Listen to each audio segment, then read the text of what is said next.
How did one rude sentence turn into papers handed to me in a bright office lobby, with my name highlighted like a warning sign?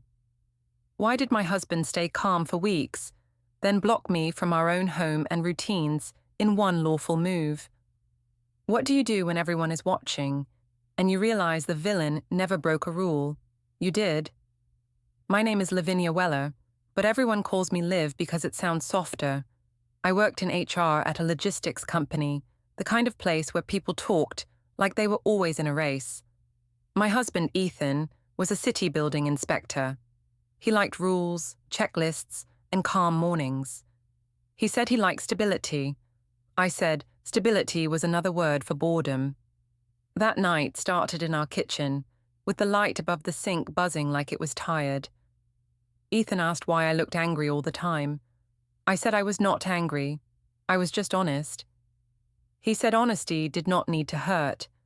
I said he only said that because he could not handle real feedback. I had been holding the sentence in my mouth for days, like a coin I wanted to spend. When I finally said it, it came out clean and sharp. I told him my ex was better in bed. I did not say it with details.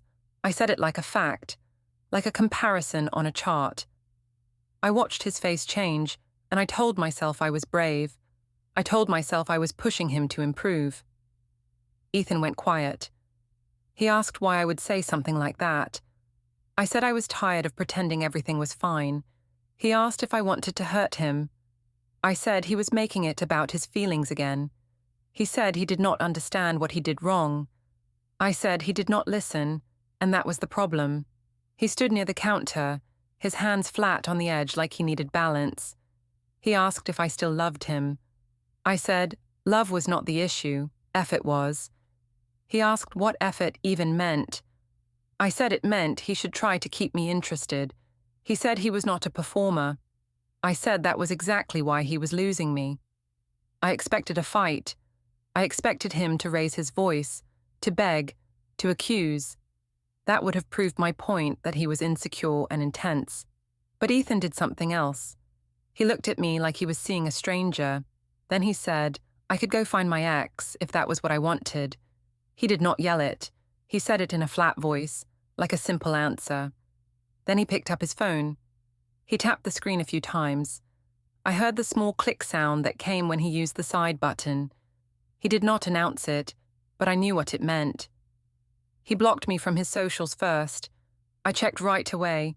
His profile went blank for me, like I had been erased from a page. He blocked my number next. I only knew because my call went straight to a dead end. I laughed because I did not want to look scared. I told him he was being dramatic. He asked if I had someone already. I said he was paranoid.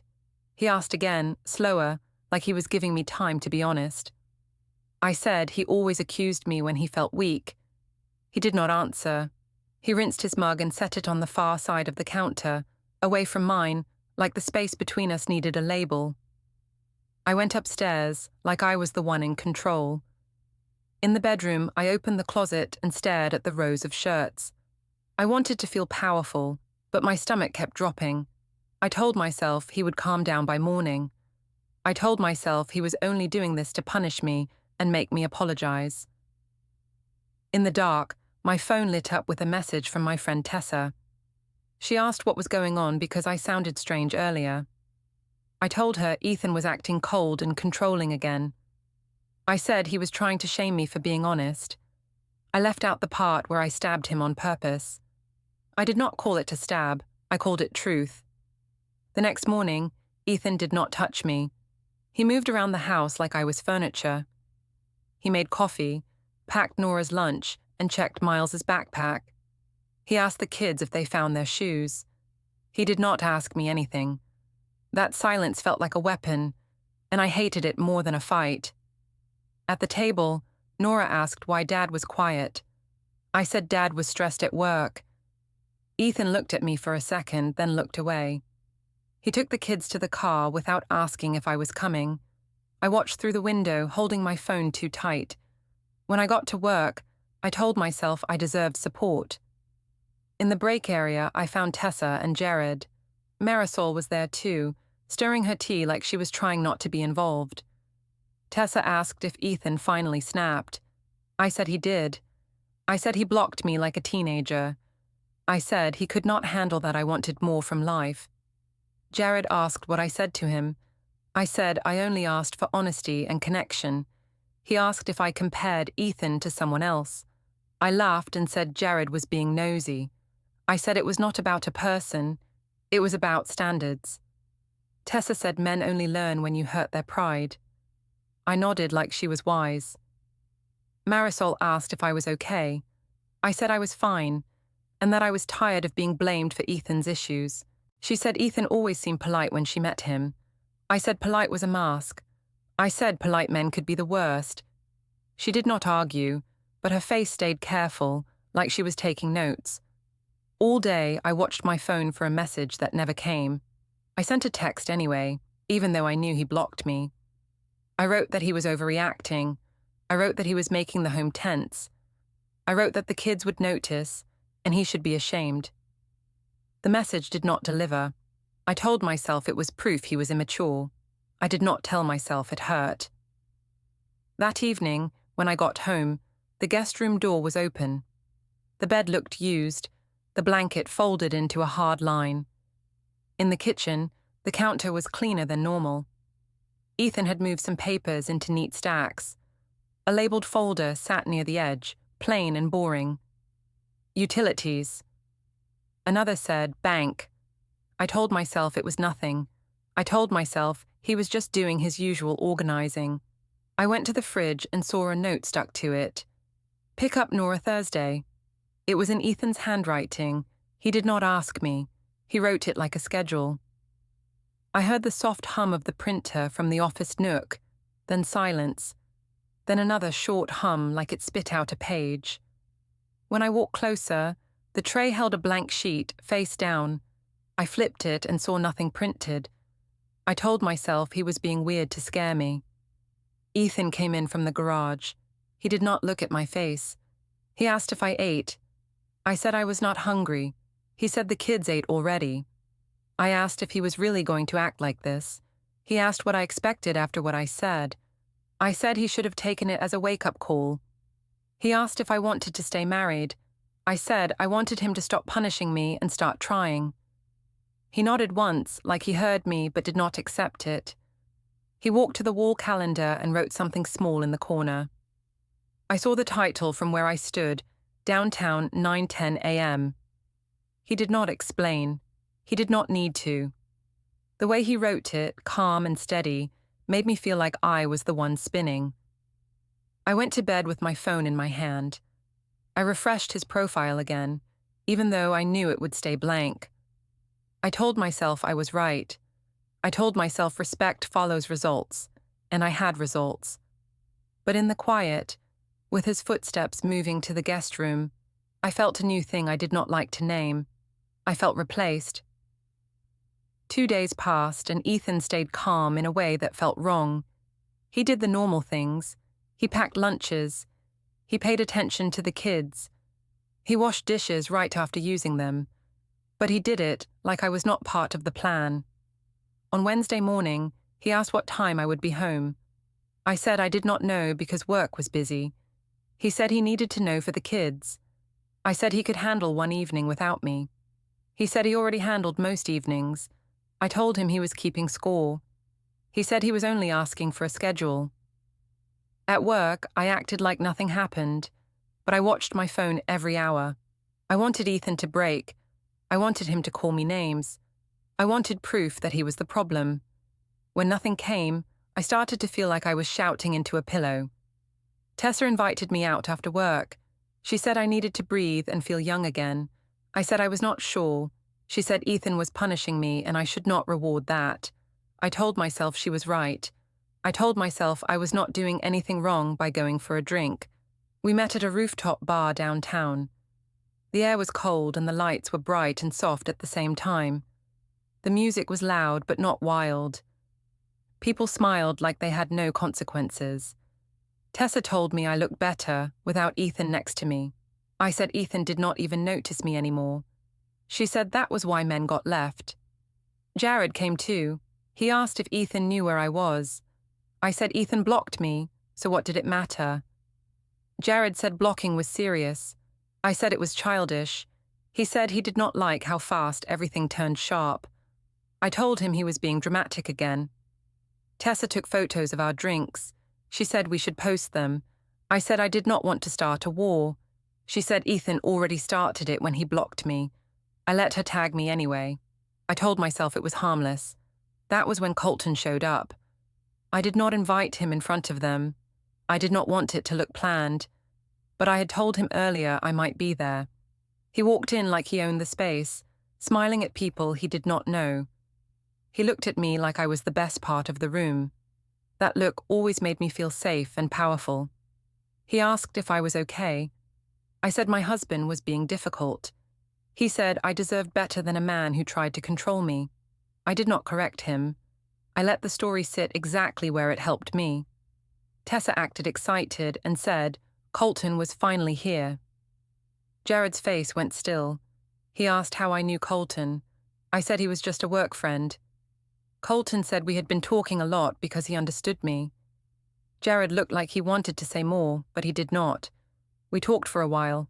Colton asked what Ethan did for work. I told him and tried to make it sound small. Colton said Ethan sounded like a man who loved rules more than people. I laughed too loudly. I told myself it was fine to laugh.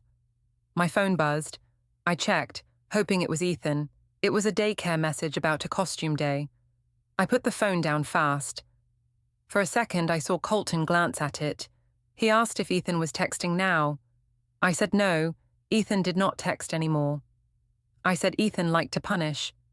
Tessa asked if I wanted to dance. I said yes, even though the floor was crowded. I liked how bodies moved around me, not touching, but close. I liked being unseen and seen at the same time. Colton stayed near me like a shadow. Jared stayed back. Later, Jared asked if I was sure this was smart. I said I was only having a drink. He asked why Colton looked like more than a friend. I said Jared was imagining things. I said Ethan made me lonely and I was allowed to talk to people. Jared said talking was not the same as leaning on someone new. I told him he sounded like Ethan. When I left, I did not walk to my car. I opened a rideshare app. I told myself it was safer. Colton asked where I lived. I said I would be fine. He said he could come with me to make sure I got home. I said I did not need a babysitter, but I let him stand with me while we waited. In the car, I watched the city pass. I felt a little sick from the wind and the noise. Colton texted me, even though he was not in the car, saying he wanted to see me again soon. I told myself that did not mean anything. I told myself I was just being understood for once. When I got home, the house was dark except for the kitchen light. Ethan was at the table with his laptop open. He did not ask where I was. He asked if I could keep my voice low because the kids were asleep. I said he did not get to give me rules. He said it was not a rule, it was the kids. I walked closer and saw a spreadsheet on his screen. It was not labeled. It had rows and columns, like a budget or a schedule. I asked what he was doing. He said he was organizing things. I said he was plotting. He said he was preparing, because our life was unstable now.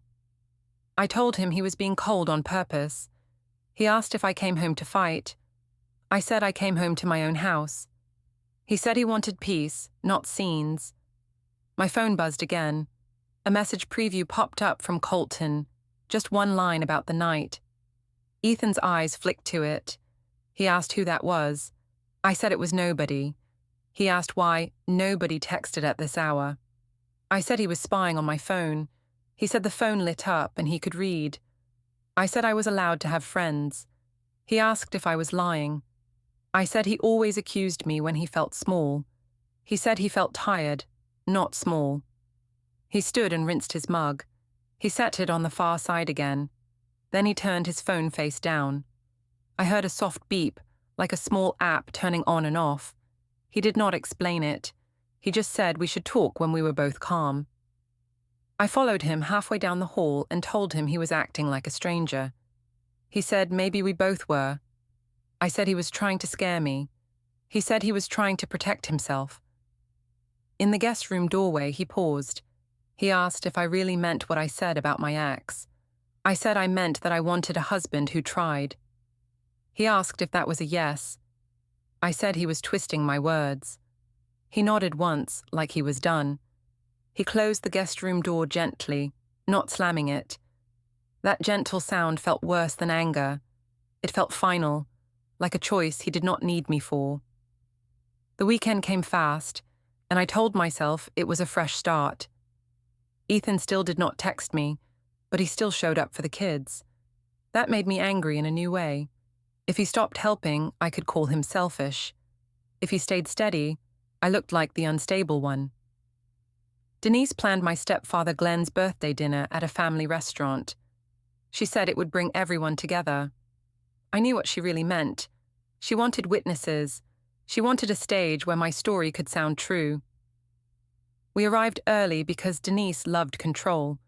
She told me to sit close to her, like I was a teenager who needed backup. Ethan came in with Nora and Miles, holding their hands, moving slow through the crowd. He nodded at people and smiled the same polite smile he always used. It made me feel like he was pretending we were fine. At the long table, Denise started talking right away. She asked Ethan how work was. He said it was busy and normal. She said he always sounded like a robot. He asked if she wanted details. She said she wanted him to loosen up and stop being so strict. Glenn laughed in a tired way, like he did not want trouble. Brooke arrived with her phone already in her hand. She said the table looked nice and asked if she could film a quick story. Denise told her to do it and to get everyone in the shot. Tessa came too, even though it was not her family. Denise liked Tessa because Tessa made noise and agreed with her. Ethan's parents came later. Patricia hugged the kids first, then nodded at me. Raymond shook Ethan's hand and asked if he was okay. Ethan said he was fine. That word, fine, sounded like a door closing. The food came. Nora asked for ketchup, and Ethan passed it without speaking to me. It was small, but it felt like he was cutting me out on purpose. I told myself he was trying to punish me in public. Denise started a toast. She said Glenn worked hard and deserved respect. Then she looked at Ethan and said, some people did not understand respect. She said men should protect their families and keep their wives happy. She looked at me like I was proof that Ethan failed. People laughed in that halfway, the kind of laugh that means they are uncomfortable but do not want to say it. Tessa leaned toward me and whispered that I should say something. I told myself I had to. If I stayed silent, Ethan would look calm, and I would look guilty. So I smiled and spoke like it was a joke. I said sometimes a man needed a reminder that other men existed. I said my ex knew how to keep a woman interested, and maybe Ethan could learn. I kept my voice light, like I was teasing. That was the trick. If Ethan reacted, he would look weak. If he stayed quiet, people would think it was true. Ethan's face tightened for 1 second. He asked me to stop. He said it quietly, but the table still heard. I said he was proving my point by being sensitive. He said it was not a joke, and he did not consent to being shamed. I laughed again and said he always made everything serious. Denise jumped in and said Ethan should not police my words. Patricia's mouth went flat. She asked Denise to keep it respectful. Denise said she was only telling the truth. Raymond told Ethan to ignore it. Ethan nodded and looked down at Miles, who was pushing peas around his plate like he wanted to disappear. Brooke lifted her phone and angled it toward the center of the table.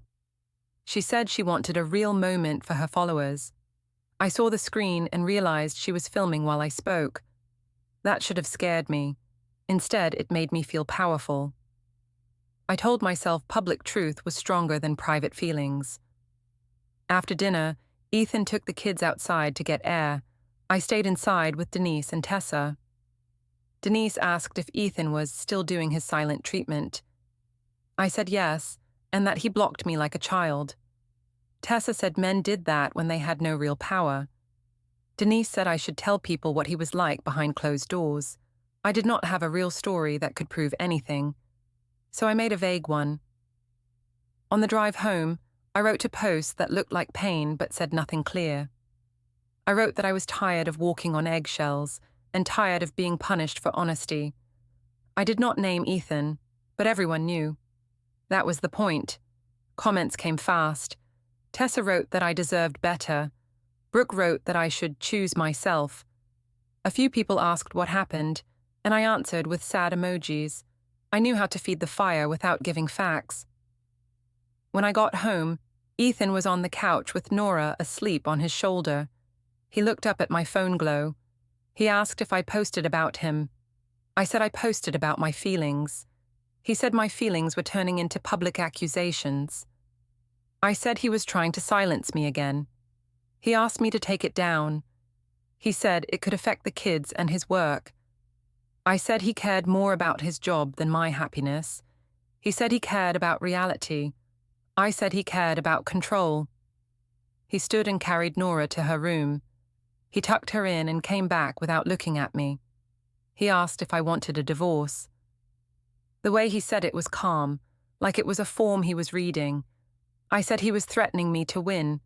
He said he was asking because he could not live in humiliation.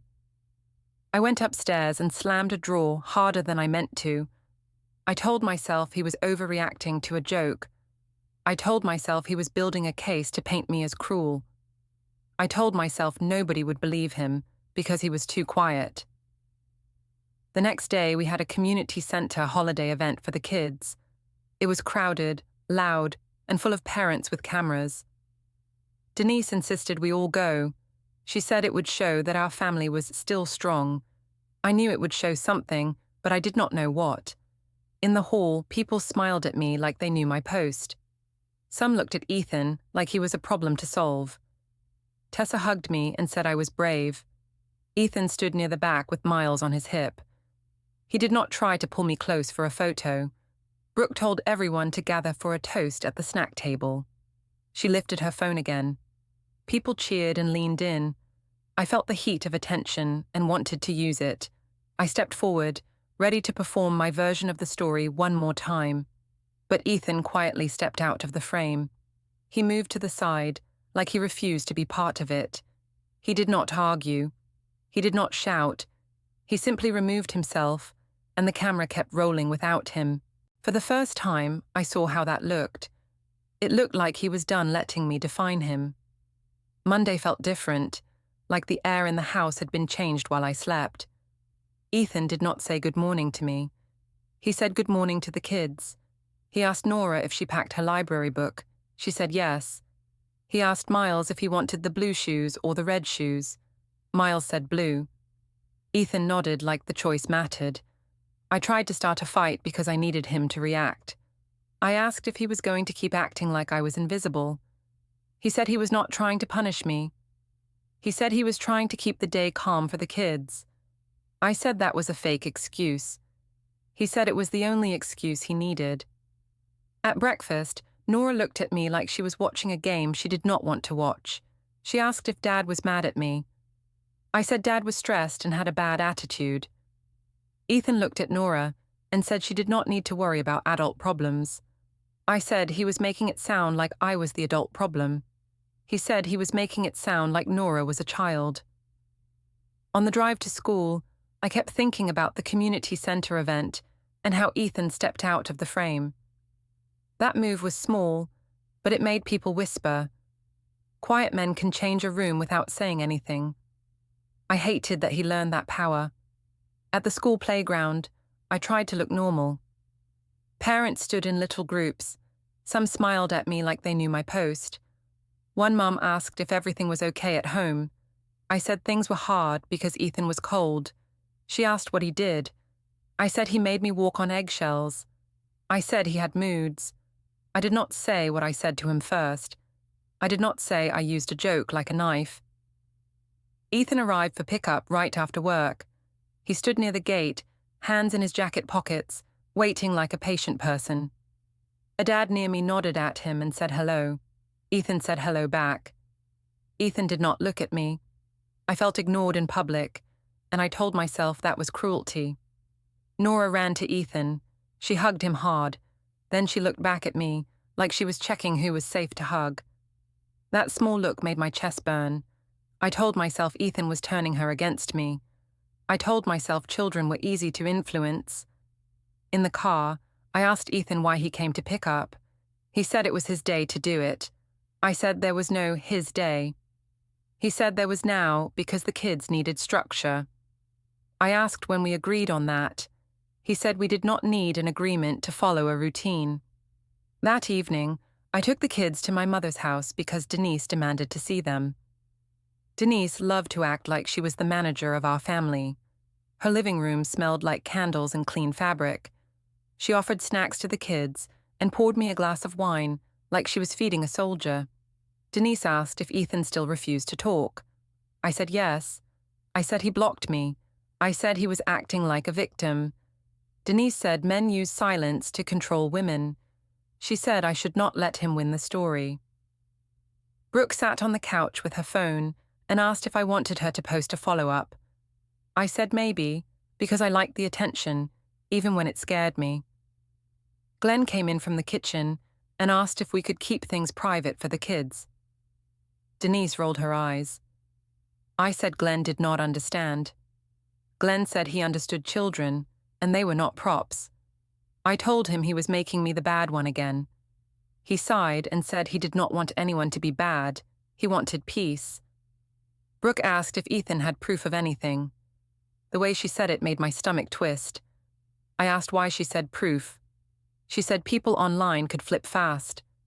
She said if Ethan was quiet, it did not mean he was weak. Denise told her to stop, but Brooke kept staring at me like she was trying to read my face. On the way home, Miles fell asleep in his car seat. Nora stayed awake and watched the streetlights. She asked if she could still have her dance class on Saturday. I said yes, of course. She asked if Dad would take her. I said Dad could take her if he wanted. She said she wanted both of us there. I told her that was hard right now. She asked if it was her fault. I said no, and I tried to sound sure. In my head, I wanted to say it was Ethan's fault, but I stopped myself because her eyes looked too serious.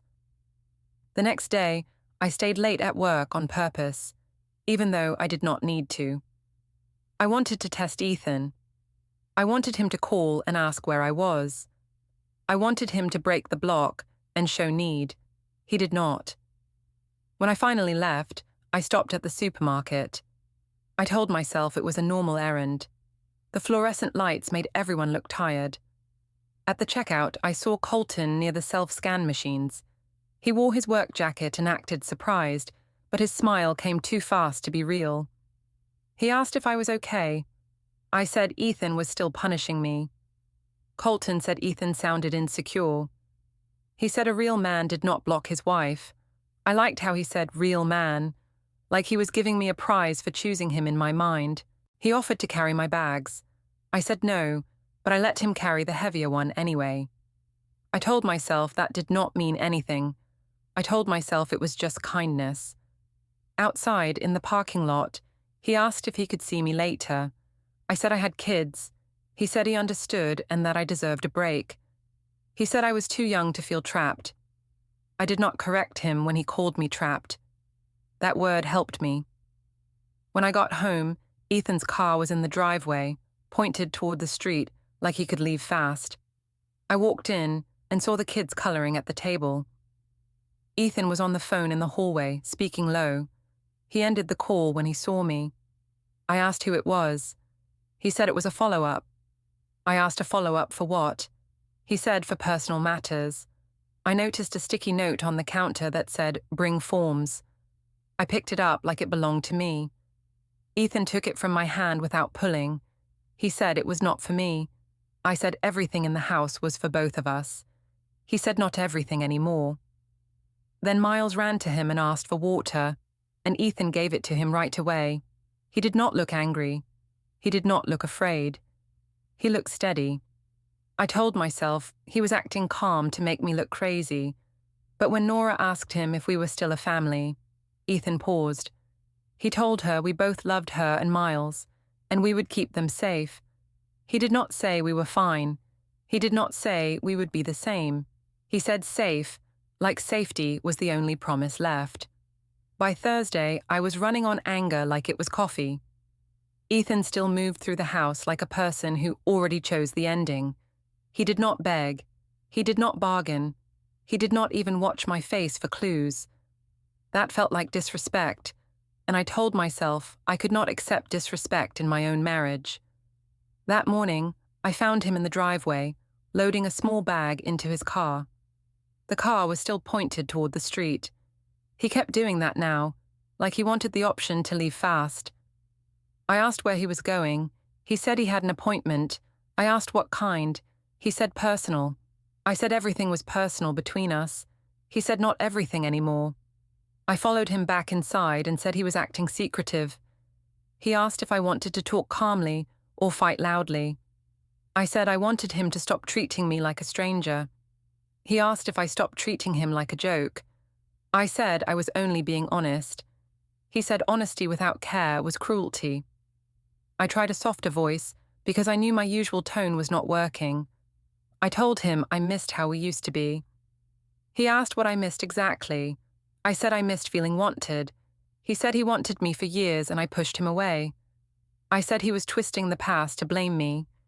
He said he was remembering it. At breakfast, Nora watched us again.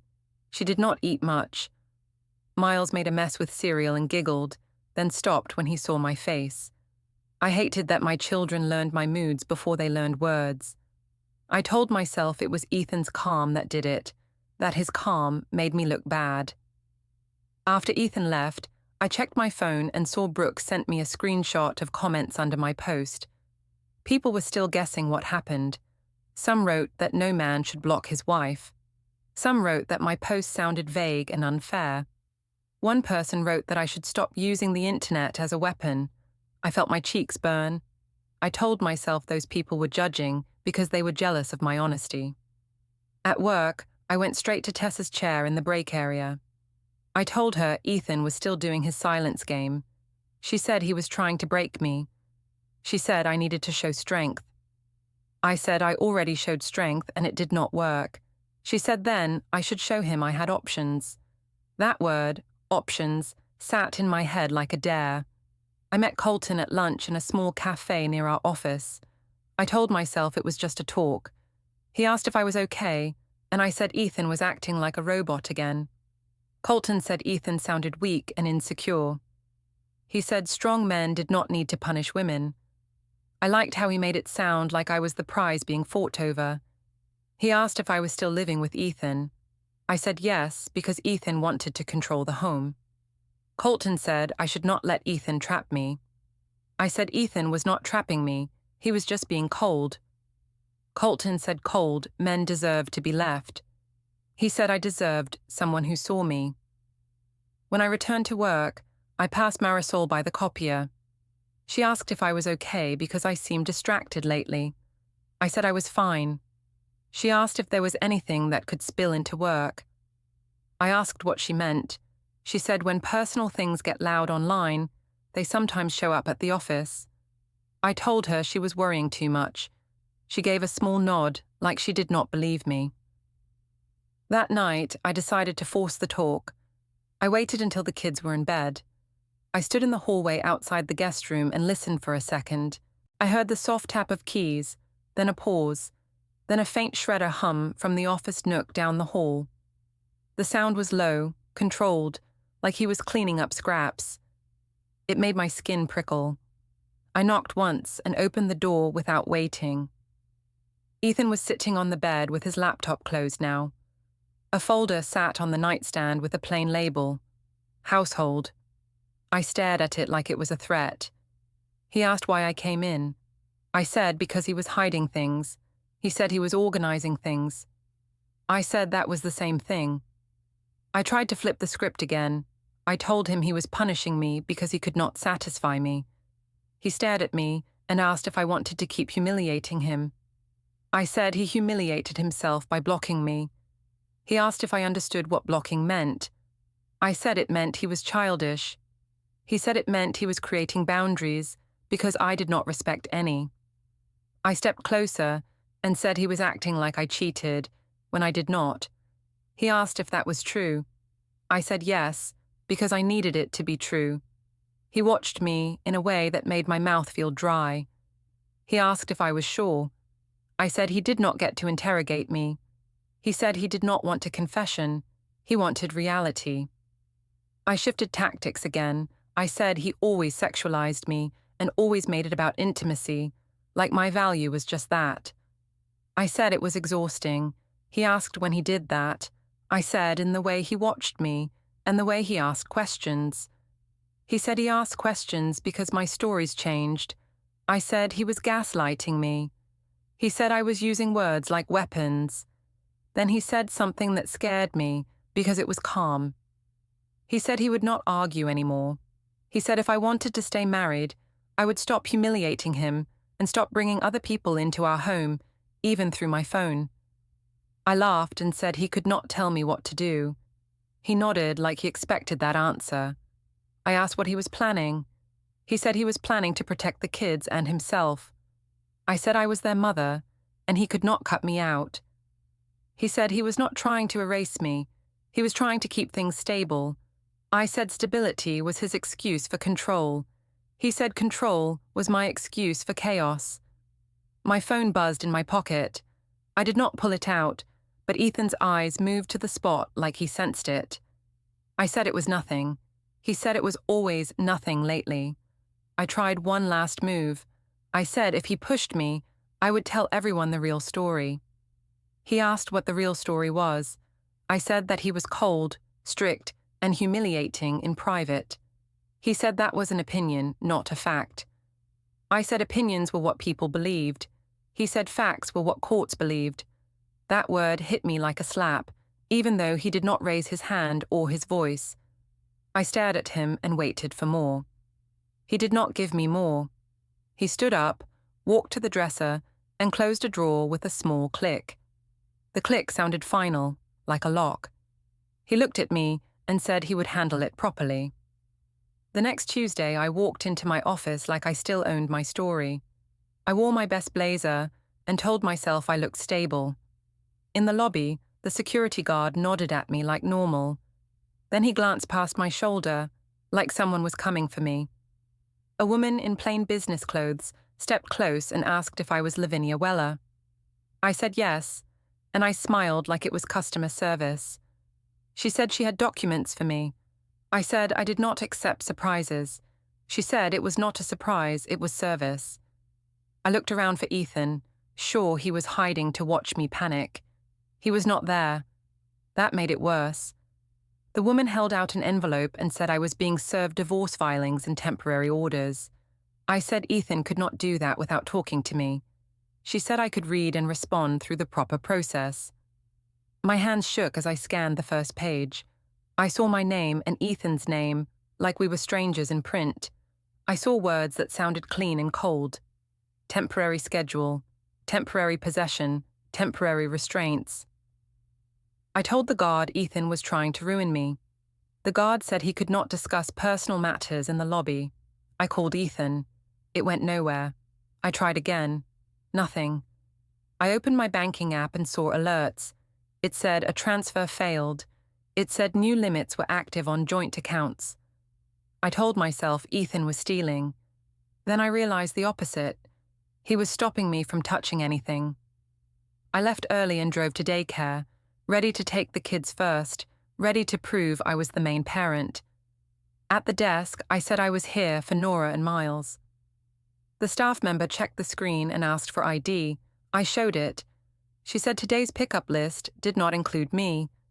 I said it was a mistake. She turned the tablet toward me. It showed Ethan's name and a schedule. Behind me, parents waited and watched. I stood there with my keys in my hand, and for the first time, my voice did not work.